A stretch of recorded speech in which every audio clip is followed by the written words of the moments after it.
Well, thank you very much for joining us today. You bet. Dennis. So, first of all, tell me, how did you first get involved working in the space industry? Well, the concept came to us. We're a general aviation reliever airport. We're one of the 3 reliever airports at DIA.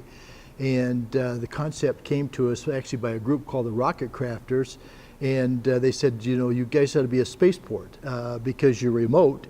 And we're just 6 miles southeast of DIA. And we didn't like that remote idea because we've been fighting that for a number of years.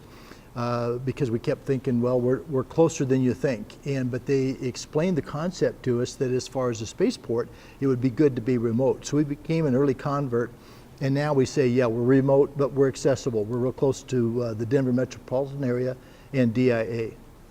And so it was the Rocket Crafters that first brought the concept to us. And I think the key to it is Front Range Airport was the last general aviation airport that was constructed in Colorado. We've been developing the airport for 28 years, and it takes time to build an airport, just like it will to develop a spaceport. And so it takes time both for the infrastructure on the airport and around the airport. And we were going to be a cargo airport at one time. The old Stapleton Airport was going to close down, and the passenger service was going to go to Denver International Airport, and cargo was going to come to Front Range Airport.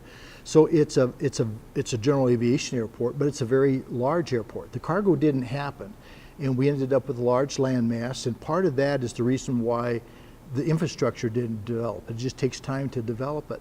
And so we've been plugging along. I've been there for the last 19 years. We've been building infrastructure. I never had any idea that we were building anything towards a spaceport. But it's kind of like we were building this airport, we were putting in infrastructure, and we were building a spaceport, we just didn't know it. And it's not just a spaceport, it's an airport. And spaceport is one concept, one piece that we can put into the business model. And it makes sense for us. It's kind of like being at the right time at the right place. So we have a very large facility that has all the necessary infrastructure. It's remote because there's basically nothing around us except tens of thousands of acres of dry land wheat.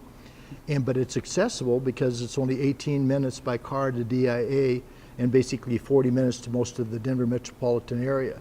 So that concept came to us and we started warming up to it. But because we're so close to DIA, we're in the cutout of the Class B airspace. And so if DIA didn't like this concept, it wasn't going to go anywhere.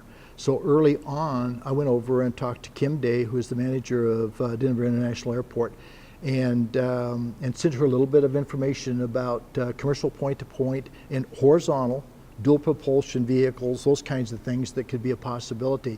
And she really liked the idea.